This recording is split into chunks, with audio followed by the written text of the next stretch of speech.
All right, ladies and gentlemen, welcome to the Blueprint Leadership Podcast. I'm Kaleth, Wright, your 18th Chief Master Sergeant of the Air Force.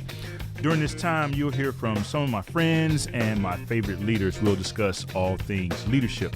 Now, our goal is to provide insights, tips, and ultimately, we'd like to help current and future leaders find their path and reach their leadership goals. We call it Blueprint, but as we all know, there's no one way to lead. We want to share our experiences, give advice, and hopefully we can help you find your path and reach your potential as the great leader that you are. A lot of folks have been sold a bad carrot, right? You know, don't do it. Or do it and you'll get promoted, you know? And that's usually the wrong way to attack it. I always got to reflect back on how long we've been doing this. You know, you're talking about the Prussian army, you're talking about our first real standpoint for discipline and morale and welfare. This goes back, you know, you're talking Feldwebel, von Steuben. We've been around doing this particular job for a very long time. A lot of folks just don't understand that, and they just think, oh, it's a job. You know, it's just a job. Nah, man, this is you gotta be passionate about this. You gotta love what you do. Our guest for today is my teammate, my main man, maybe more than anybody that has been in this past few years. This is my wingman. We've spent countless hours on the road together in the last 3 years, close to 280 days or so a year. And, man, I just couldn't do what I do without this guy. He's the special duty manager for First Sergeants for the United States Air Force. Some people refer to him, and maybe he refers to himself as the First Sergeant for the Air Force. Ladies and gentlemen, welcome Chief Master Sergeant Manny Piñeiro. Chief, thank you so much, man. What an honor to be here. I appreciate the time, and more so I know your long list of associates. So countering the fact that you've mentioned me is humbling, so I appreciate you. Yeah, man. Thanks for being here. You know, we do this all the time. They have these types of conversations on a pretty regular basis, normally on airplanes or in airport terminals or in lodging rooms. But I think it's good to have you, and I think it's good for our airmen across the Air Force to hear some of the things that you have to say. So let's just jump right in, man. How does a kid from the Bronx end up a phenomenal leader like yourself? Tell us your story. So, you know, I'll tell you, I think it's a caveat to my life, right? Surrounding yourself with people who probably saw more in me than I saw in myself. And that's a testament to our Air Force when we try to build leadership. But yeah, you said it best. New York City, down and dirty. And just like this conversation, we're going to keep it ODB, so we'll be raw. I'll be straight up and tell you that it was not a self-made opportunity. I just didn't. I saw potential, and a lot of folks who were telling me they saw a lot in me that probably the city wasn't going to offer. Mm-hmm. So, you know, get away from all the hustle of the 80s. It was a good opportunity for me to define and start making a new version of myself. So did you always want to be a chief? Did you know you were going to stay in when you first joined? I mean, how did it all play out? Master plan. I think it's copied throughout our Air Force when you ask people about their first opportunities to serve. 4 years. I was going to take a trade, try to get some school, and jump right back to the city and just see how I can redefine whatever it is I needed to do. Yeah. So what changed? So, you know, my background, right? I'm a cook. I'm a services guy by trade, mm-hmm. and you know, we call them chefs now.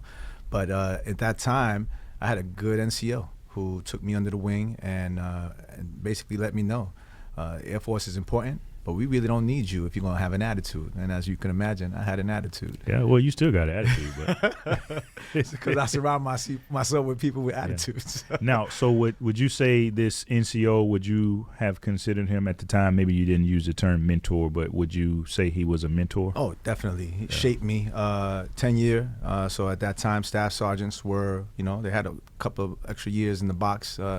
And he definitely took me aside and told me that, you know, this is important, but I needed to make sure and know that it was important. Mm-hmm. So he took me over to the Honor Guard, you know, so it's funny because our stories are very similar in that capacity.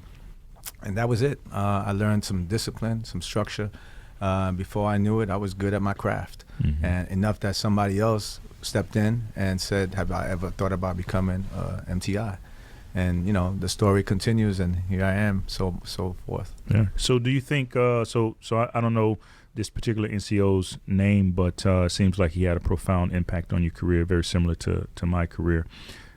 How do you think? Do you think we have that level of mentorship in the Air Force today? I think it's hard to find them. I think we have a lot of NCOs that care, but to actually take an opportunity to pull someone that they know that has potential and see a lot in their opportunities, it's difficult. I think right now we have a tendency to promote a lot earlier than we used to. It doesn't define how they lead, but I think it plays into a culture of shaping what's expected for a young airman. Right. It's difficult, but it's not impossible, though, right? No way in the world. We got a lot of great NCOs out there. We call them the backbone for a reason, right? They're the ones making it happen every day. But I think it takes a special person to actually understand and how they have their own life situations kind of planned and balanced enough that they can, provide the right guidance to someone else. Yeah. So speaking of guidance, what guidance would you give to, the young, up and coming NCOs who aspire to be mentors? What advice would you give them for? I tell you, something that I push on a daily basis is, man, stick true to who you are. One of the things that I think has made me have these opportunities is that I never forgot where I came from. We live on this golden rule of your word is everything, but you have to stick to it. It's easy to maneuver away from that because, there's a lot of self in what we do. We want to make sure that we're positioning ourselves for the right jobs and the right opportunities, but you gotta know your own. You gotta be attached to your vulnerabilities. You gotta know yourself, and I think in knowing you'll have a better opportunity to explore, and you'll see that in others. Yeah. So I bet a lot of our airmen appreciate the mentorship that you've provided them, not only as an NCO, but primarily because you've been a damn first sergeant for so long as a first sergeant. So tell us about that, man. How long have you been a first sergeant, and how has that journey been? Wow. So started my first sergeant career in 2003. 2002-ish kind of saw a little bit of that additional duty piece, but hard to believe that I've been in this game, 2003? 2003. 16 years ago you became a first sergeant? It's crazy, Chief. I can absolutely tell you that I am the oldest first sergeant in the Air Force. Yeah. I stepped away for a little while. Just like anything, it takes its toll. What's a little while? About a year and change. I actually did a different job, which was a focus of a different mission. But something led me back. I actually had an opportunity to just recently brief at your command chief's course, and someone approached me because I said, I'm a first sergeant that happens to be a chief. And people took that as man, you're a chief, and I go, no, I've been doing this a lot longer than I've been a chief. So I'm kind of true to my role in our position in the Air Force. Yeah. So 15 years on paper, really, as a first sergeant. What's been the lesson? What have you learned? Every day I'm trying to grow myself first. I think the biggest and probably the most challenging thing is not to lose yourself, your own identity. Because I think as we travel through the Air Force, good, bad, or ugly, indifferent with leadership, you always want to stick to what you know and what has worked for you. Yeah. For me, it's really surrounding myself with the talent. So I've been blessed. Being part of Team 18 has been amazing. Yeah. And what a great way to finish a career. Yeah. So how has anything changed? So from 2003, when you first became a brand new diamond wearing first sergeant, until today, right, where you're responsible for, you get to a pretty broad perspective. How has the career field changed? Tremendously. I think I'll give you a reality check. When I came into the first sergeant community, we had pagers.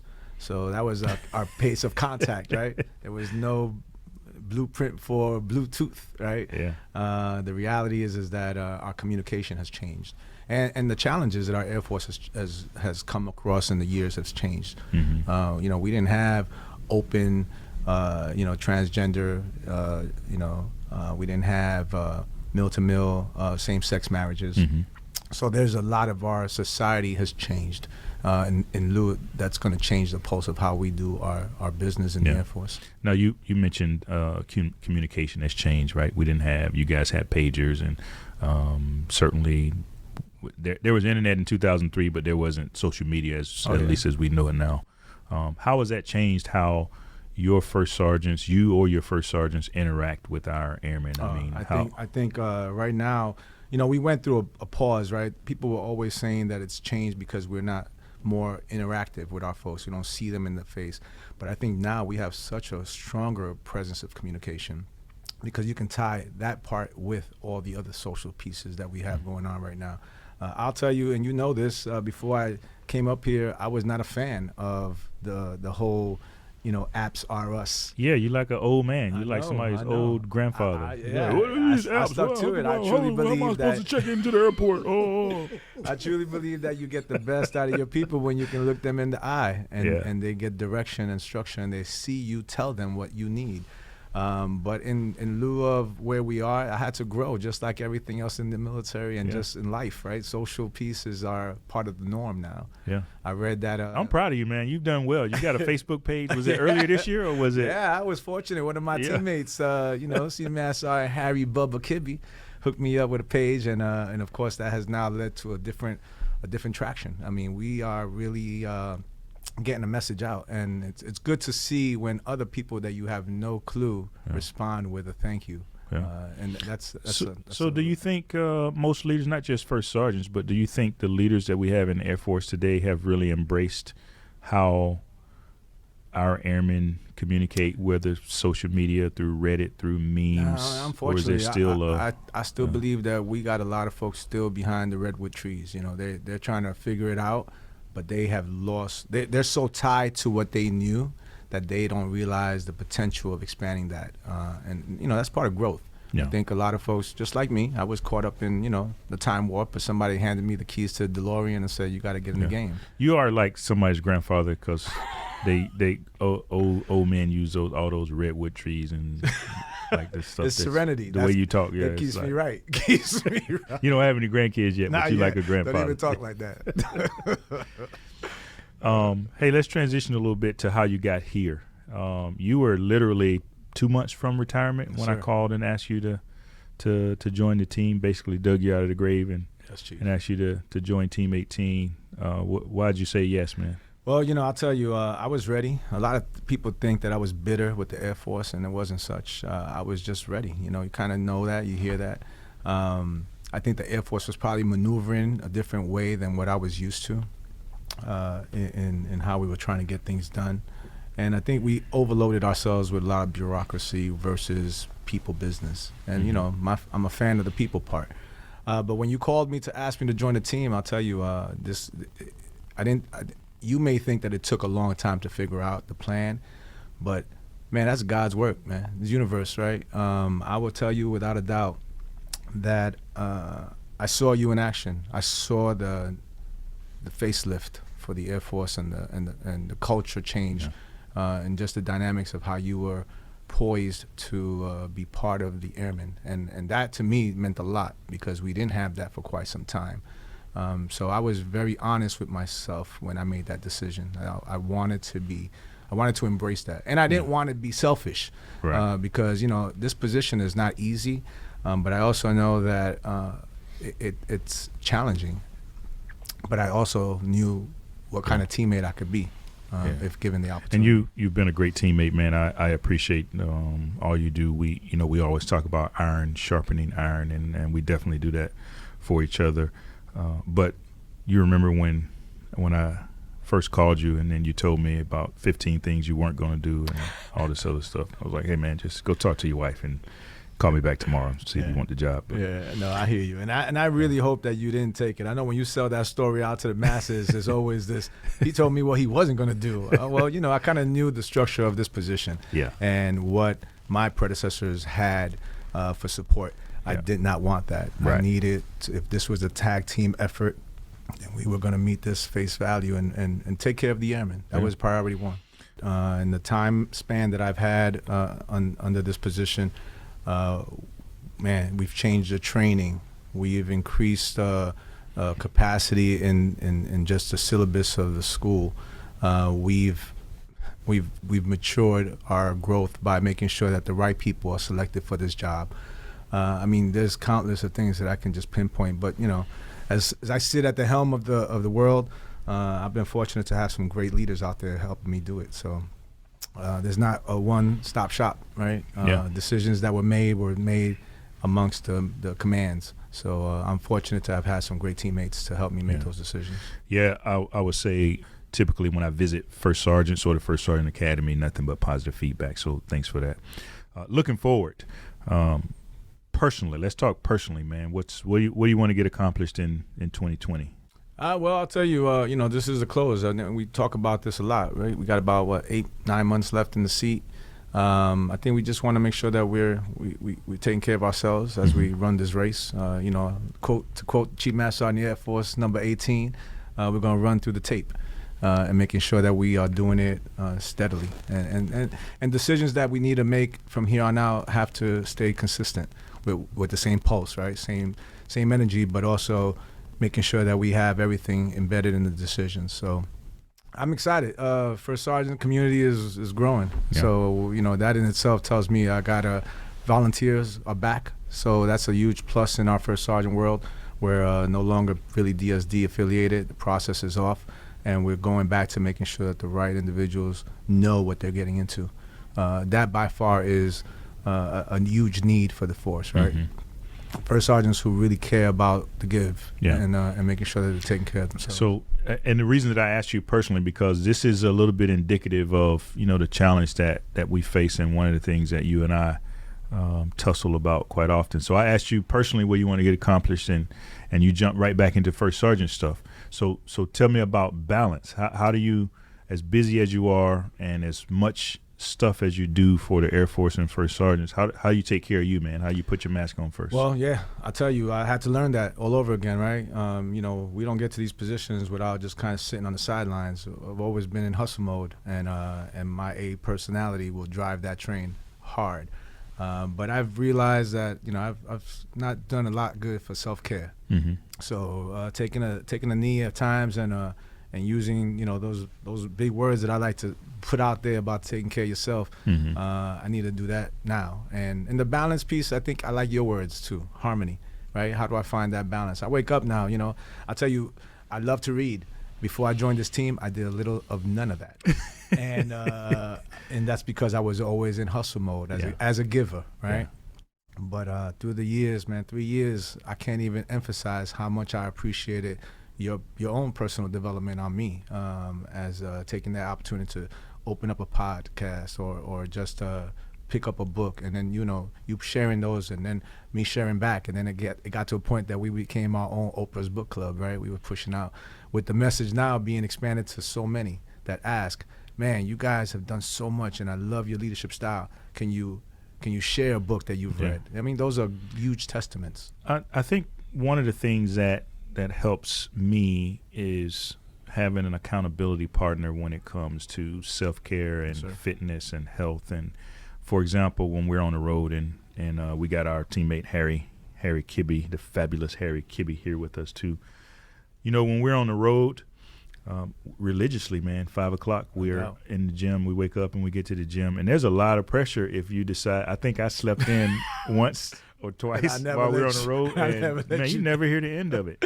But you're absolutely right, Chief. I think the last time Harry and I were on the road together, we actually got up and ran to the gym together. But I think having someone that helps you that holds you accountable for maintaining that balance, because we'll also you always tell me, hey man, get you some rest, or go home, or don't do this, or don't do that, and but balance, not only for us, but that's one of the things that I talk to first sergeants about whenever I get a chance to speak to them at base visits or at the First Sergeant Academy too. No, you're absolutely right. that's part of the big picture for us, right? 3 years we've had each other, and I think for me that's personal because I see you more than I see my own family at times, right? Yeah. And but we like a thing, man. We are, man. I like the way you said it. You want to get into the bed, Bath But the and Beyond? reality, man, we got our I share think of our stories. audience would like to hear Maybe that later, story. maybe later. That's, Yeah. that's the podcast extra. But the reality is that you're absolutely right. We keep each other on point. And I've always loved that about our team dynamics is that we are accountable to each other, and one of the reasons I share that as much as possible for anyone to make sure they got at least that one person that can keep them responsible for themselves. That's huge. Yeah. You know. And accountability is not always pretty. I mean, if Oh yeah. like we argue and battlefront too, yeah, right? quite a bit. But at the end of the day, I know you have my best interest in mind. I have No your doubt. best interest in mind, and I appreciate it. Hey, one thing, lately, the topic on social media and amongst many of our airmen has been toxic leadership. So when we're obviously dealing with a suicide and resilience problem, and we asked the teams to do a resilience tactical pause. And from that, we started getting a lot of feedback about toxic leadership. And while, I know there's always three sides to every story, there seems to be a lot of people talking about, toxic leadership. How do you see this issue, and what should first sergeants, leaders at every level be thinking about in terms of? I open up with probably saying that we really haven't defined what toxic leadership is. We kind of experiment with the opportunities to see where leaders are. People think leaders are failing, but a lot of our airmen really don't know. And when we have senior folks like us who are now redefining in their own terms what they think toxic leadership is, it can get captivating, and our airmen will run with that, right? You're late for work, that's toxic leadership, so there's a lot of different meanings behind it, but there's no doubt that we have some folks out there who really need to take a good look at themselves before they get out there and lead airmen. Yeah. So let's talk about two different parts of it, and I'm interested in any advice that you would give first and foremost to an airman, a person who feels like they work under a toxic leader. Mm-hmm. Like what are some strategies for dealing with that type of environment? And then we'll talk about how to create a better environment. Yeah. Well, the first line supervisor, right? That's probably the first pinnacle individual that you should probably have. Now, if that pinnacle individual happens to be the toxic. Right. So what if my first line supervisor is toxic? Yeah. What should I do? How should I handle that? I think stepping outside. I think the majority of I truly believe that a majority of our airmen really feel that everything that they have for any accomplishment or any moving forward has to happen within the unit. And I've always had most of my mentors and people that I consider leadership outside of my squadron. Mm-hmm. So just maybe looking for some advice. One of the things that we have built a huge staple on now is this offline, right? You're talking about social media, sites like Outreach, right? Where you have an opportunity to express yourself, right, and then hopefully have somebody chime in. Those are good avenues, but I would say start somewhere local. Find a peer that you trust, kind of bounce it off. Most of the time it's a vent, and our airmen just don't have that. They feel like they're alone. They don't have an opportunity to be expressive. And this is a different generation, right? This is an age of ingenuity. Mm-hmm. We got to let our airmen speak. And if you find that they have a voice, they may change some of the things that you have going on in your unit. Yeah. So I think you mentioned the Air Force Wingman Outreach Facebook page is what you're referring to. And what I like about the page is that people do exactly what you're saying. They get on and they tell their story and they vent a little bit. But what I like more about it is I then see the community wrap their arms around them, sometimes collectively as a large community, and then sometimes I see people that are close to them or have the same type of challenge saying, hey, direct message me and I can give you some thoughts or advice. Those things are huge, and these are strangers to a lot of folks, right? But what we're trying to build is a community where folks understand the trust.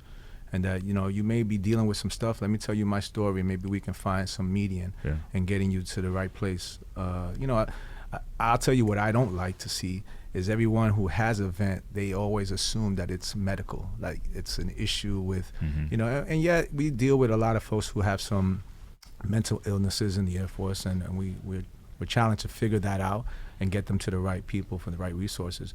But at the end of the day, man, these are people. Like, these are airmen who are struggling with transition.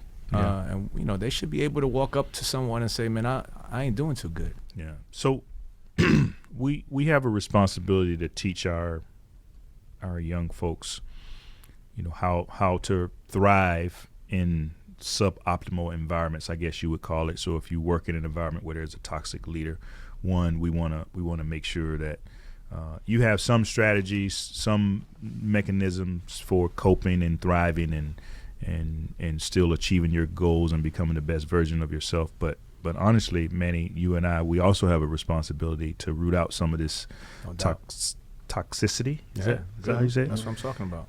And build better leaders. So how should you and I get after, you know, building better leaders, getting the right leader in the right place at the right time with the right skill set? This is the hard line, right? When we talk about sometimes calling the baby ugly, right? A lot of folks who achieve chiefness, right, get to this E9 rank as a chief, really think that they've hit the pinnacle of their career, when in fact this is a start to kind of go through your own career, figure out what worked, what didn't work, and then redefine themselves. So talent management is big in my life, right? I do when I start defining how we choose first sergeants for maturity, for challenges, how to cope, no different than any other leader. You know, one of the problems that I see that we do is that we have a checklist for who needs to go and do what. You know, we send a new staff sergeant, tech sergeant, master sergeant down to MTI school, and we do a 360 overview. Basically head to toe check, mental, physical, make sure that they are stable psychologically. But they're trainees. We don't do that for first sergeants. We don't do that for commanders. We don't do that for anybody else, to screen them and make sure that they are the right fit to lead airmen. And that's a struggle for me, because if we're taking that type of presence on a training environment, then we need to see this through. The right people to be recruiters, the right people to do these essential developmental jobs that we're asking them to do. Yeah, so I mean, but some would argue that's, you know, while making sure we protect our trainees, especially given what happened in the past and I think we all know what happened down at Lackland in the past with MTIs taking advantage of some of the trainees.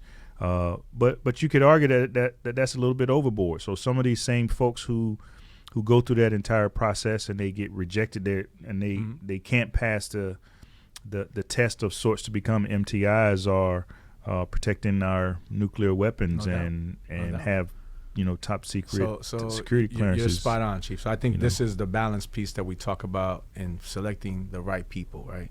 Yeah. I'll share that my career was based, and this is a personal hit, I probably shouldn't have been the person that has reached this pinnacle level solely based on who I was before I came into the military.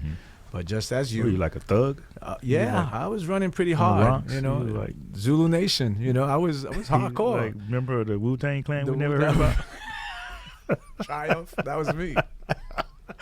But the reality is that someone invested in us. Right. Someone saw more in us than we saw in ourselves. And I think that's something that goes back to, regardless of the job you have, you got to really know these people. You got to know what caliber, what they're gonna bring to the table. Yeah.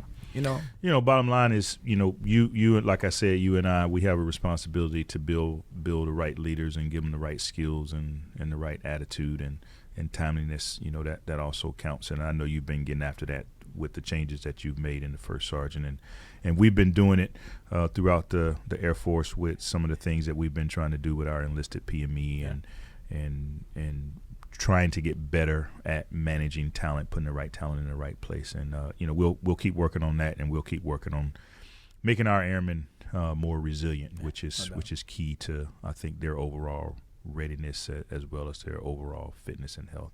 Hey, let's transition. I think Harry has some questions for us from the audience. Yes, sir. These questions come from Reddit, Facebook, Instagram, and Twitter. Ooh, man, deep. Yep. We've selected the best questions based on commonality. So the questions that we selected were actually asked on multiple venues. The question number one, Chief Piñeiro, is for you. Is what do the new DSD changes do for those interested in becoming a first sergeant? Well, the beauty is that they are no longer part of the DSD process. So no longer does AFPC choose these individuals based on records and past performance. Those things still apply, but based on the new spec ad that we just pushed out, is that now they can volunteer. And you know, this is internally, right? So we're starting to grow these first sergeants right from the squadrons they come from. So the squadron leadership is heavily engaged in vectoring them up to the wing, and the wing will go right up to the MAGCOM and say, these are my, you know, top 5, and then they'll push those names to APC. APC will do our round search, and then we send them right back. But wasn't part of the reason that we started DSD because we couldn't get enough volunteer true. first sergeants? I'll tell you, and Chief Master Air Force, I think you're spot on with this. What we were doing is creating this volume for folks who probably didn't want to do the job. So we were selecting folks and probably putting them in a position where we weren't really vectoring if they were the right people, because we didn't want them to go to the First Sergeant Academy, get to their first unit, and then tell their story about how they were picked versus them going out there and volunteering to do the job. You know, if you hear some of these stories of these folks who actually are volunteering to be first sergeants, they're captivating, right? No different than us. First sergeant saved my life, and I want to give it back. I care about our airmen this much. I want to invest into them. These are real world conversations with senior NCOs who really want to invest into their airmen. So now they can volunteer, but their leadership has to be in the button. So they got to get all green lights from their leadership to say this is the right person. And we're fighting for those right people. We got a lot of folks who probably, again, never saw themselves doing this, but after they sit down with their leadership teams and they share how they see them, it maneuvers their opportunities to lead in this position. Thank you, Chief. Question number 2. Is it true that it's hard to get promoted as a first sergeant? Oh, well, I'll tell you, it's hard to get promoted in the Air Force, right? First sergeants are no different. It's challenging. I think as a senior NCO, the expectations that come with the position are challenging, but no different than any other senior NCO in the field. You got to apply yourself, right, to be the best version of you. And you can't cheat the system. I'll tell you what happened a while back. We saw a lot of folks that thought becoming a first sergeant was the easy button, right, to get promoted to senior and then to chief. And I think sometimes that direction is misleading. At the end of the day, past performance is based on what you do. And I think that's the direction we've taken now with no more testing, right? We want to see what you've done and performance. And that will automatically lead to whether or not you need to get promoted. You know, as a caveat, right, I remember having one of my commanders tell me that when you get promoted, it's the Air Force who sees the potential of you serving in that rank, right? But we lose sight of that. And I heard that. Just recently when we promoted our senior master sergeants to chief, you know, there was a lot of folks out there who probably were thinking, I'm on that list, that probably failed to do their part. That means staying consistent and keeping that, because there was an expectation. Oh, I'm going to get promoted, you know. And man, the fight is always the fight. You know, you got to stay in there. We got great airmen in our United States Air Force, and they're all worthy of a promotion. But we only are fortunate to promote a small pool, and those individuals need to make sure that they're doing their part. So my push to that question is, yeah, it's challenging, but man, you can do it if you really are deemed to do it. Last question was not submitted ahead of time, but I'm sure it will be submitted once people are listening to this. What happened at Bed Bath & Beyond? Oh, you sure you want to hear that story? I may put the Chief Master on the Air Force on that one. No. It was Bath and Body Works, right? It was Bath Body Works. Yeah, was it? Yeah, it was Bath and Body Works. Or Body? What's it called? Bath and Body Bath Works. and Body Works. Yeah, Bath and Body. So, so we were in Phoenix, and we went to a cigar lounge. It's called Fine Ash. Fine Ash Cigars. That's right. And Did we good- just give a free plug? yeah, Oh, yeah, that's man, fine. That's not cool. Yeah, it's a great great location, man. Great people, Sam and Rosie, and Xavier. So it was really good. Anyway, in the men's restroom they had lotion. So you go and you wash your hand, and they had this like 5 bottles of lotion. And it was amazing, right? It smelled good. It smelled like cologne. And so I came out and I asked Rosie, one of the owners, like, "Hey, where'd you get that lotion?" And she said, "Hey, Bed Bath & Beyond." And the next day, Chief P and I, Manny and I, we happened to be out at this we're going to dinner. outlet mall on our way to dinner, and we go to Bed Bath & Beyond. And so we go in and we see the men's section, and we find all this lotion. And man, we were like 2 kids in a candy store. We were the only dudes in there, and we were spraying lotion and rubbing each other's hands I and think rubbing. for context, Chief, both you and Chief P, the audience should know, y'all dress really sharp, right? Yeah. Well, I mean, we were dressed for dinner, Just so for dinner. Yeah. yes. But we were like 2 little schoolgirls giggling, like, "Hey, smell this one! Hey, smell that one! This smells nice." And then we each bought up like 3 or 4 bottles of this lotion, and we didn't think, I don't know if people were watching us or not, and we didn't think anything about it until they gave us the little bag, the little pretty The little baggie that comes with. bag that came in, and Oh, we it were was walking off the down we were walking out down the mall with these little bags, smelling all pretty and smiling. Till I realized what I was holding in my hand. I wonder if any of our airmen saw us. They probably thought we were married to each other. It was classic. Yeah, it was- Not that there's nothing wrong with that, but I felt Yeah. my whole demeanor changed because I was walking out with this little bag. I even had my pinky out. Yeah, I know. Right. Yeah, And then Chief P wanted to go shopping for sweaters. You wanted to go Then shop I for grabbed sweaters. the bag. I Well, was ready like, for- no, man. I Let's grabbed the bag. put these hardcore. bags in the car first. So the backstory also is that when y'all are on the road, you got to eat dinner a lot, and y'all both know a lot of people. Everywhere you go is an Air Force base. You're on the road 290 days a year, and so y'all are, like you said earlier in the podcast, one of the things I noticed when I joined the team, y'all are sometimes like an old married couple. Yeah, True, yeah. True that. Yeah. So Yeah. that's Yeah, that was pretty fun, man. I'll tell you, Harry, you touched on something, and if I could, real quick, that's because of the respect level that we have for each other. There's no doubt.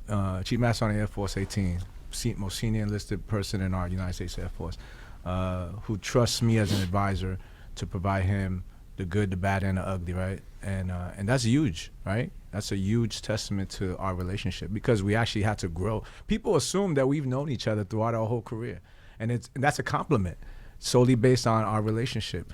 They say things like, "Man, you guys must go back. When he asked you to join the team, where did you meet him?" And I go, "Man, I never met this guy before he called me." But the reality is that he trusted my professional demeanor. He valued what I brought to the table, and that is a huge platform to try to, my credibility had been established, good or bad or indifferent. I would have went on and retired and pressed on. He didn't need me, but having that opportunity for him I to still reach don't out, need you, sucker. I know. I just put it out there, so try to sell it to myself. Chief, one of the things I've always wondered, I mean, it's obvious to us who know Chief P, Yeah. but you really, you didn't know him that well. Why did you? Because you interviewed people for the job, and you set your mind that Chief P was the right guy. Why? What was behind that decision? Well, it's not that we hadn't spent a lot of time together, but Manny's reputation as a first sergeant and as a leader preceded him, and I arrived in Germany as the 3rd Air Force and USAFE command chief right after he left, maybe a year or so after he left. And I think there was a time I was prepping for a speech on enlisted history in the command, and during my research, Manny's picture kept popping up in these stories about him and all the things that he had done for the command. So that was my first introduction, and then we crossed paths a few times at various ceremonies, and we got a chance to talk a little bit. He was running the joint NCO leadership program over at National Defense University, and I came over to speak a couple of times, and so I had all these interactions with him, and I thought, man, this guy would be good based upon his reputation and what I've seen of him so far, and so I decided to ask him to join the team, and it's been great. So yeah, man, thanks for your service. We're like brothers, like literally like brothers, because we do get on each other's nerves. We fuss and cuss and fight, quite a bit, but it's all, to try to get after the unique challenges that we have in our Air Force. So yeah, thanks, man. No, man. Hey, man, what keeps you up at night? Man, I'll tell you, these suicides, Chief.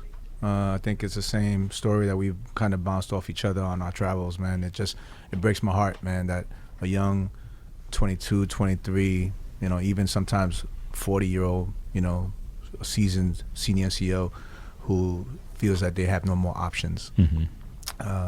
Man, that bothers me because, we're the first to see these op reps. We see them from all over the world, and I'm talking every total force.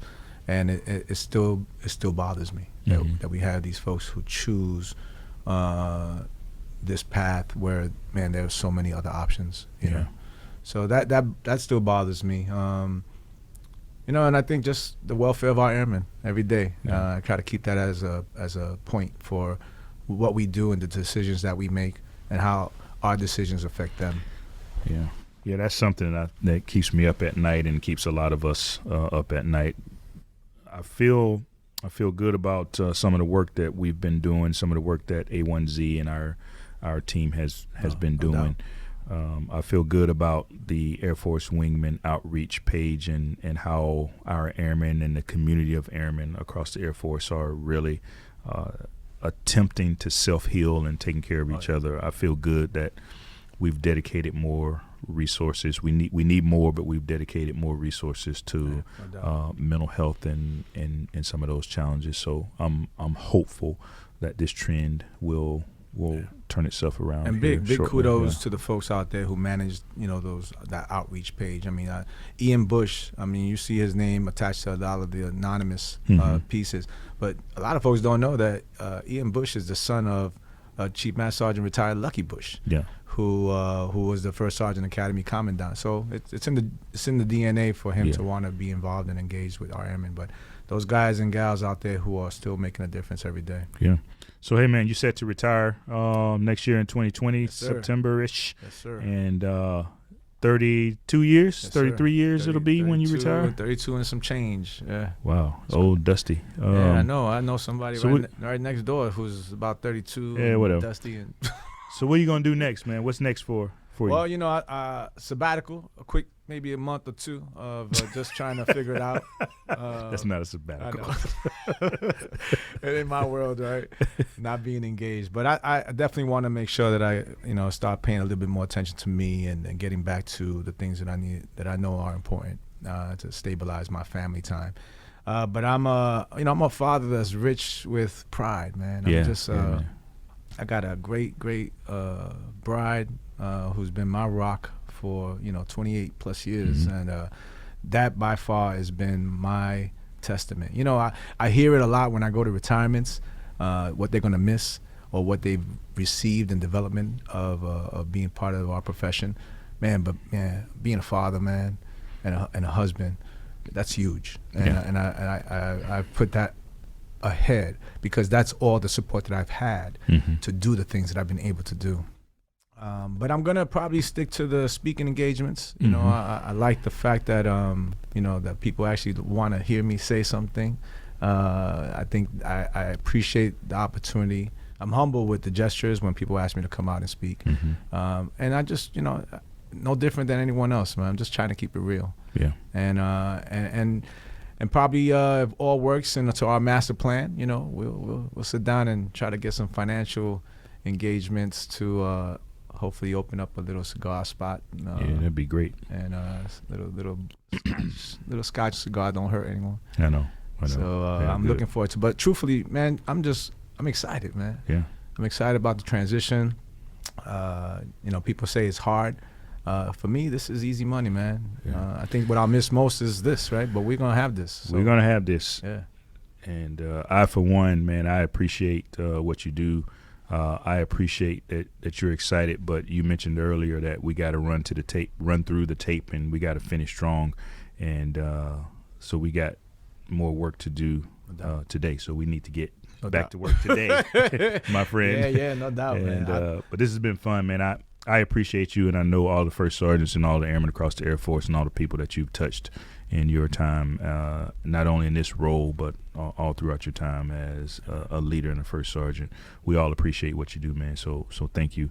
And I look forward to, we'll retire around the same time. I look forward to seeing you on the other side, man, No and doubt, just man. enjoying life. Just I'm going to take more than a month off. Well, I'll be open, and if I could end by telling you thank you again for this opportunity to just sit down and we ain't had, I would say break bread, but we ain't got no damn food on this table. Yeah.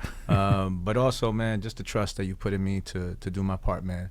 And one thing that I always remember is that when I asked you about this position, you said this is your lane. Mm-hmm. And just let me know how I can support you. And I tell you, that's huge, man. So I love you, man. And just man, I love you too, man. Don't be getting all emotional. We I know got it's more early, work man. to do. I'll have you crying soon enough because you are retiring for me anyway. So, all right. But just know, man, I'm thankful for this team, and I appreciate the opportunity to go out the way we've gone. Yeah, thanks. Cool. Ladies and gentlemen, our guest for today has been the First Sergeant for the Air Force, the First Sergeant Special Duty Manager for the Air Force, Chief Master Sergeant Manny Piñeiro. So thanks again, Manny. And thanks to all of our teammates who submitted questions. And let me say a special thanks to the folks who made this possible. Mr. Tony Young, Master Sergeant Shinzato, Sergeant Walters. I think Juan has been behind the scenes helping us out. I think I didn't see him today, but I know he's helped us out quite often. And the main man, my main man, Senior Master Sergeant Harry Bubba Kibbe. So we wouldn't be able to do this without them. And lastly, let me thank all of our current and our future leaders out there who are on the front lines, leading your teams, taking care of all of our airmen. It means a lot to each and every one of us. If you want to hear more about the things that we're doing here in the Office of the Chief Master Sergeant of the Air Force, check us out on Facebook, Instagram, and Twitter. This has been your Blueprint Leadership Podcast. Thanks for listening. I'm your 18th Chief Master Sergeant of the Air Force, Kaleth Wright. And remember, if better is possible, good is never enough. And you are your greatest competition.